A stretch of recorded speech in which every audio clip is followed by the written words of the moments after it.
Hi guys, it's Chris with City Girl Homestead. So, it's really early in the morning. It's 4:30. Actually, Tom's supposed to be to work in a half hour, and, well, he went down the 27 to get onto Jolly Road, and it's been all nothing but construction, and a semi went off the road. So, he's been sitting there for a little over an hour. I got a piece of hair that's irritating me. A little over an hour. And, well, I told him he should have just went down Grand River. He don't listen. So anyway, he probably won't get to work till probably about 7 or so. So anyways.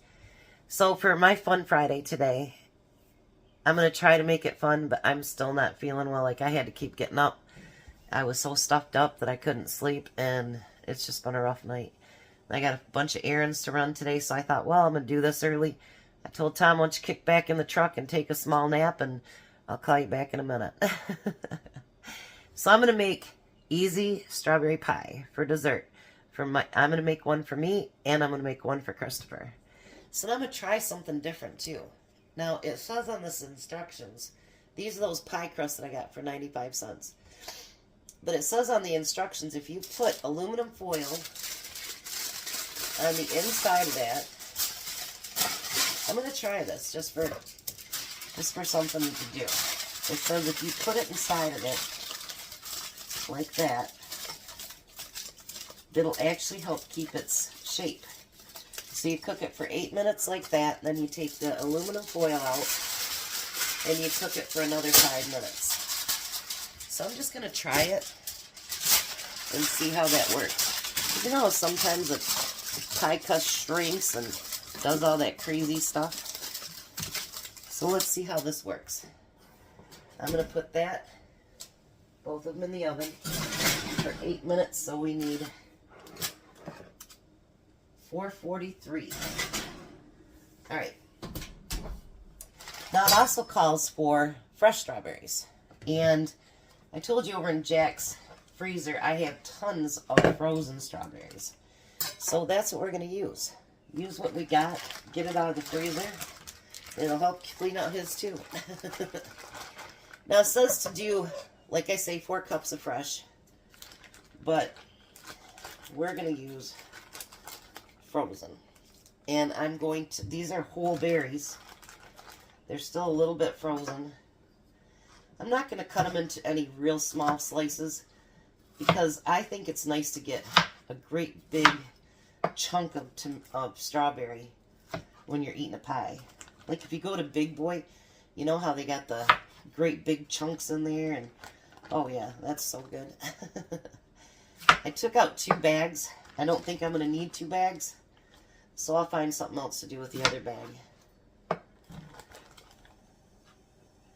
I asked my son's girlfriend, I says, do you like strawberries? And she says, oh yeah, that's my favorite.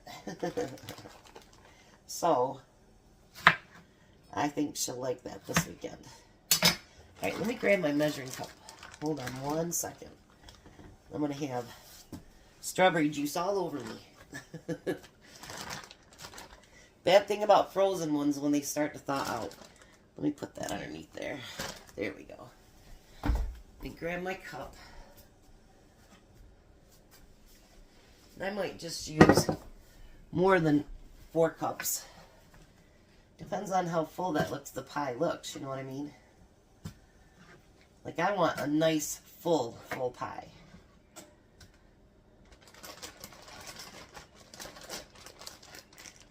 Sometimes you get them too skinny and they're just not as good, you know? And these won't be as pretty as if they were fresh. But I bet you they taste as good. Look at that. And I'm going to just double everything up on the recipe because, obviously, I'm doing 2 pies. Look at that. I know I told Tom, I said, I don't feel like doing anything today. He goes, well, don't then. And I said, that's not how that works. I'm just one of those people that, you know, unless I'm dying, I'm going to do what I have to do, regardless.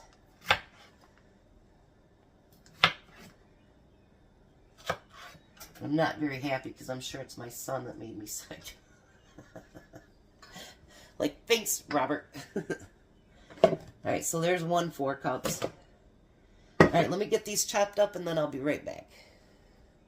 Alright, so I took that metal out of it and I did help keep it shaped. Let's see if it stays its size. So now we're going to make the, you know, I used to always buy that, I don't know what it's called, strawberry something, and then you put it with your strawberries. Well, we're going to make something of our own. So we're going to take, since we're doubling, we're going to take 4 tablespoons of cornstarch.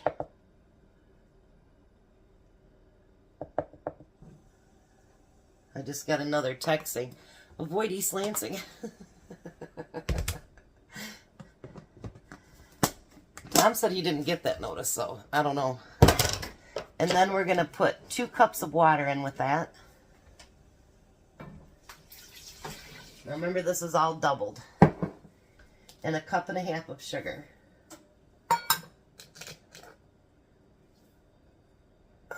Now we're going to turn that on.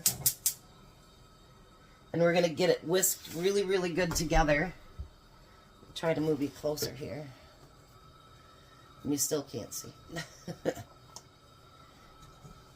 So we're going to get all that sugar dissolved. And get it up to a boil. They say it takes about 2 minutes to do that.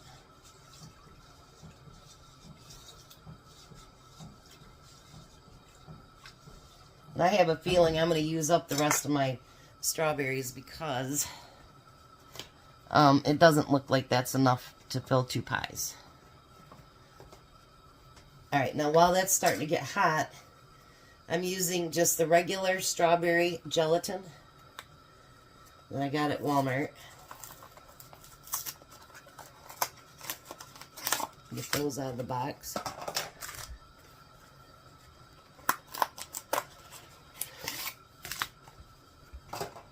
I do have some fun facts today too, by the way.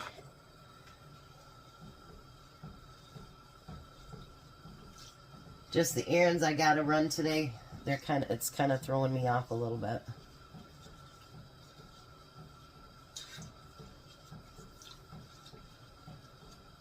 Alright, we're gonna let that come up to a boil. Alrighty. And whisk for 2 minutes until it starts getting thicker. So what I looked up was, we always like those fun facts. So I thought I'd do a couple while we're waiting for this to come to a boil and thicken a little bit. It's 67 farming facts to cultivate your mind. Alright. Farming began around 10,000 BC, during the first agricultural revolution when nomadic tribes began to farm. Additionally, this is when the 8 so-called founder crops of agriculture appeared. Emmer wheat, acorn wheat, hulled barley, peas, lentil, bitter vetch, I'm not sure what that is, chickpeas, and flax. The Industrial Revolution led to faster, more efficient farming technology, which helped usher in Second Agricultural Revolution from 1700 to 1900 in developed countries. Many less developed countries are still experiencing the Second Agricultural Revolution. That would be like, you know, and that's some of the reason why we have so much gluten intolerance, because those up-and-coming countries, they've modified that wheat, and they use it here too. So because they use it here too, a lot of us are gluten sensitive. So just letting you know. The third agricultural revolution, or the Green Revolution, corresponds in the 20th century with the exponential population growth occurring around the world. It includes biotechnology, genetic engineering, chemical fertilizers, and mass production of agricultural goods. Oh, there we go.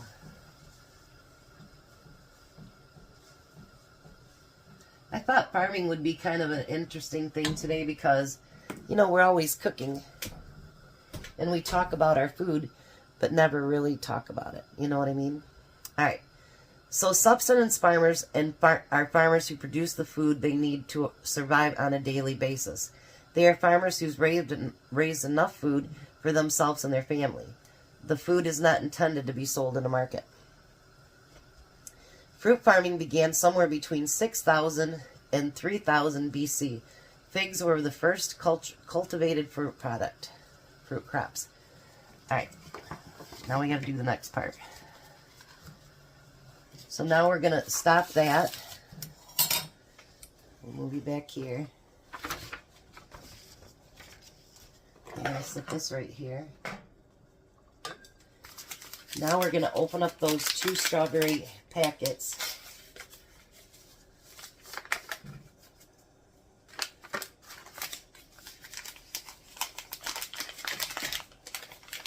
By the way, it's going to take longer than 5 minutes that second time to do the crust. If you can still see through it, it's not done. So now we're going to get that all mixed in together. Trying to think of what that was called. Strawberry glaze, I think, is what it was. But you know, that stuff's gotten really expensive too. But then who we kidding? What hasn't? Boy, that's pretty. Now we're supposed to let that sit for 15 minutes. So I'm going to put it over here on the non-hot burner. How's that?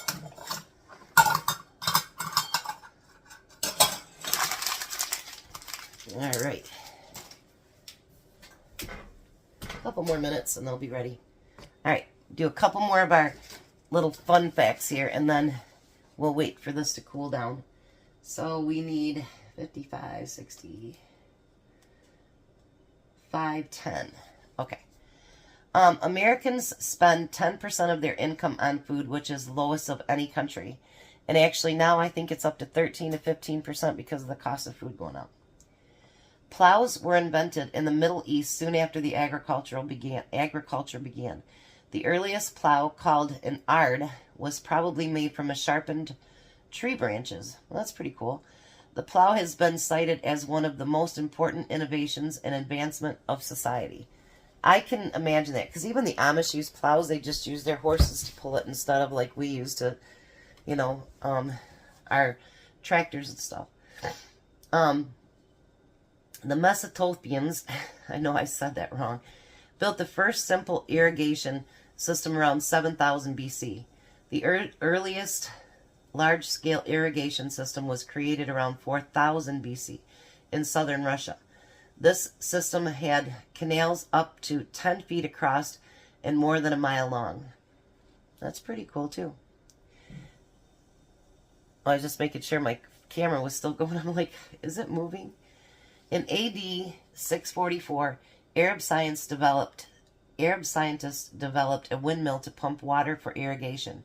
By the year 1000, Arabs introduced fertilizers to enrich farm soil. In the early 1900s, Mary Elizabeth Fraser visited China and brought back seeds to New Zealand. She grew the first crop of kiwi in 1910. Today, New Zealand produces 1/3 of all the supply of kiwi. I didn't know that. That's pretty cool. More than 6,000 different kinds of apples are grown around the world. The biggest producer is China, followed by the United States, Iran, Turkey, Russia, Italy, and India.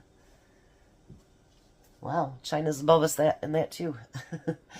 Tractors were invented in the 1880s to pull plows through fields. By 1920, the all-purpose modern tractor had been developed with different attachments. Tractors can be used for plowing, planting, cultivating, mowing, harvesting, and moving soil and heavy equipment. I'm telling you, we would be truly, truly lost without, you know, having our tractors. And honestly, when we went up north, I was pretty giddy actually to see the tractors out. because we went up north a couple years ago up by where I'm from, and you guys, there were so many fields that had not been planted, and you know, it made me cry because I'm like, what is going on? You know what I mean? Like, we still need this food produced, and it wasn't being produced. So to see the tractors actually out and about, I was like, rock on, baby. Farmers often plant tall, dense trees on the edge of fruit farms. These trees provide a windbreak, which helps to prevent soil erosion. You know, St. John's used to be called mint capital or something, and they always had, because their fields are muck, you know, to grow that mint, and they always had long lines of trees, so maybe that makes sense why. The tallest, biggest trees or bushes do not always yield the most fruit. Controlling the height of plants helps produce more fruit in less space. I didn't know that.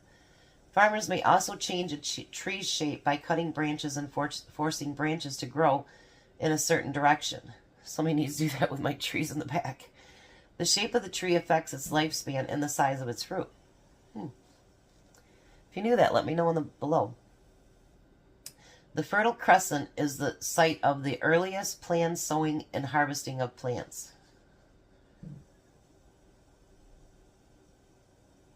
Oh, okay. This is just a saying. The ultimate goal of farming is not growing of crops, but the cultivation and perfection of human beings. Masanuba Fuyoka. I don't know. Because it is illegal to hunt alligators in the U.S., alligator meat must be purchased from farms. Once an alligator is 5 to 7 feet, it is ready to be slaughtered for meat, hide, and teeth. Now that I did not know. I did not know that. Guinea pig ranches can be found in Peru and other Latin American countries. In Peru, about 65 million guinea pigs are eaten every year. Just saying, my kids have had guinea pigs. I don't think I could eat them. Yeah, no, probably not. Almost. Because you know you're not going to rebake them, so you got to make sure they're done right. Ugh. Just thinking about eating a guinea pig. But you know, I guess they're plentiful, and I'm sure they eat gerbils and all kinds of stuff that live outside. You know, I guess that makes sense. But here at our park, or our zoo, it's called Potter's Park. They actually have guinea pig, you know, and they have like different holes they can go into so the kids can see them. So I can't imagine the kids would want to eat them. In the United States and other developed countries, most livestock is raised on large factory farms called Concentrated Animal Feeding Programs, or CAPOs. The largest CAFO, house poultry and contain more than 125,000 chickens at a time. All right, I'm going to tell you what I think about I know that we need to be able to keep up with our food supply. We need to be able to have big farms like that. But I've watched shows on that where, you know, like the chickens get so weak that they can't even hold themselves up and stuff, and it's kind of gross. And I mean, I don't ever remember a chicken breast being as big as they are now. So it makes you wonder, you know what I mean? Raising beef cattle is the single largest segment of American culture. The United States produces more beef than any other country. About 34 million cows are slaughtered in the U.S. each year. That's a lot of cows. That's a lot of cows. Popular movies about farming include Country 1984, The River 1984, and Out of Africa, Giant, and The Big Country. There are around 2.2 million farms in the United States. Rock on. I love farmers. I'm from farming country, so I love farmers. U.S. dairy farmers receive less than $1.32 per gallon of milk they produce. The average retail of milk is $2.76. The average cow produces 7 gallons of milk a day, 2,100 pounds of milk a month, and 46,000 glasses of milk a year. There are 350 squirts in a gallon of milk.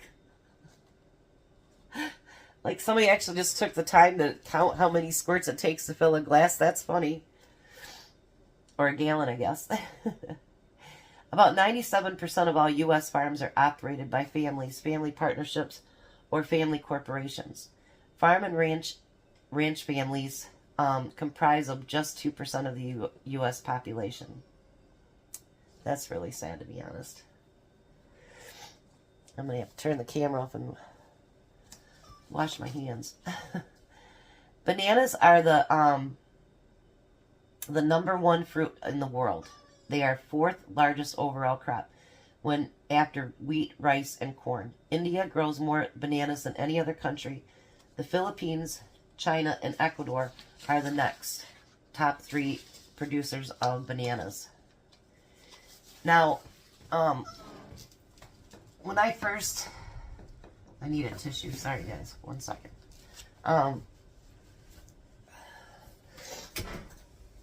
Yep, let me pull these out.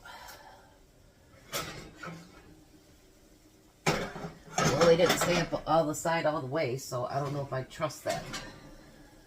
I don't like crusts anyways. For me, that works out great. We have to let it cool just a little bit, though. Alright. When I first moved back up north, I actually worked on a dairy farm.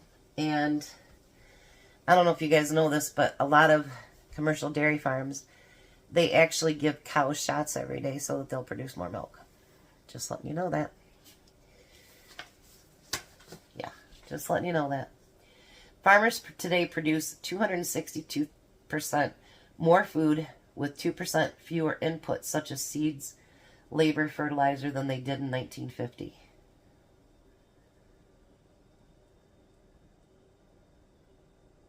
So that, more food with 2% fewer input. That's pretty scary. That tells you how modified our food is. 1 in 3 farm acres is planted for export. In 2006, the average American farmer grew enough food for 144 other people. In 1940, the average farmer grew enough for 19 other people, which was close enough foods. Farming employs more than 24 million American workers, 17% of the total workforce. That's a lot. That's a lot. According to many historians, goats were the first animal to be domesticated. Goats are typically the cleanest of animals, and they are much more select feeders than cows, chickens, or even dogs. I'm not eating dogs either. They typically will not eat food that has been contaminated or that has been on the floor or ground. Maybe they're smarter than we thought.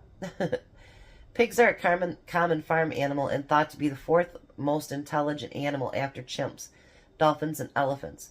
A group of pigs is called a sounder.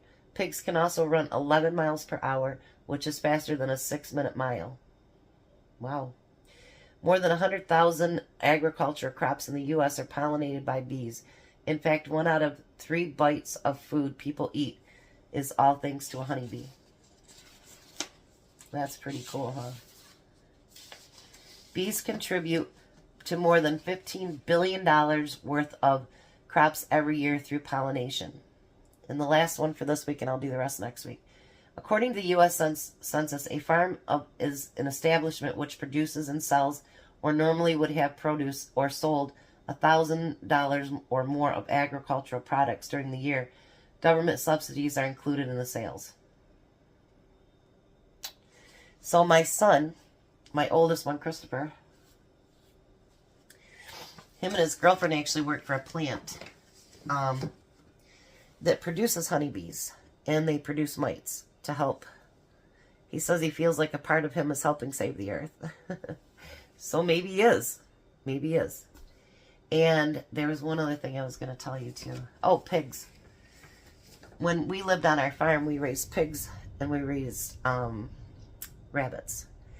And it talks about how fast they run.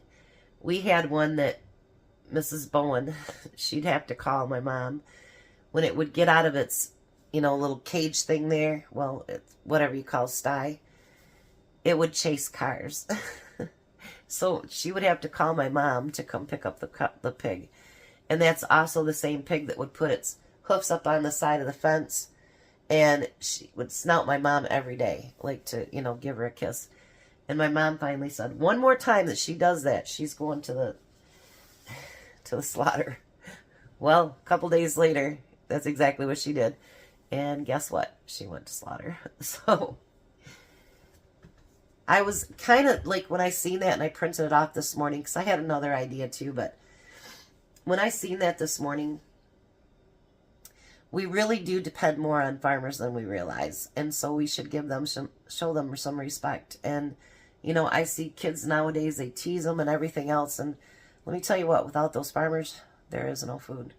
So, not to be a Debbie Downer this morning. I'm going to let that cool for about 2 more minutes, and then I'll be back. So, I did end up using both bags of the strawberries because it wasn't as full as I liked it. So, we used both bags, and now they're a nice full strawberry pie. Now, the next thing we need to do is spoon that over top.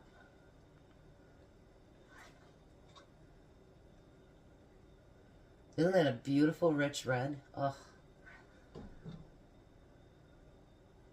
look at that. I'm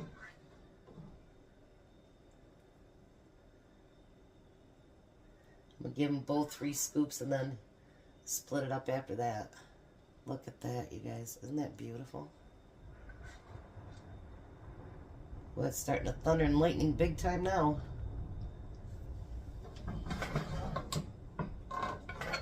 Put this over here a little bit. Look at that. Oh, this is going to be delicious. Guess what's for dessert tonight, you guys?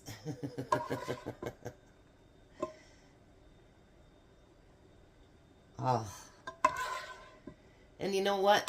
Because I filled it so full, it's not going to be all glazed, because you know sometimes you get those pies at the store or at, you know, the restaurants, and it tastes like they're all glazed. I don't like that.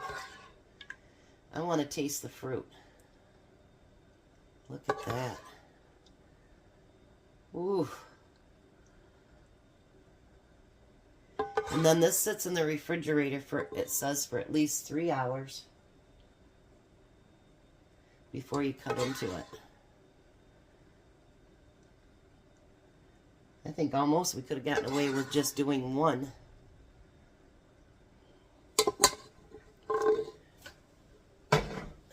But there we go. And I'm going to put those in the refrigerator, and then you'll see Tom taste test it tonight. So I hope you had somewhat of fun for Fun Friday. Sorry I'm still just not with it. But hopefully by tomorrow I'll be better, and, you know, we'll do dinner tonight. That tastes really good. I had to try it. Alright, so I'm going to let you guys go. You guys have a blessed day. Be a blessing. And I really hope Fun Friday was still somewhat fun.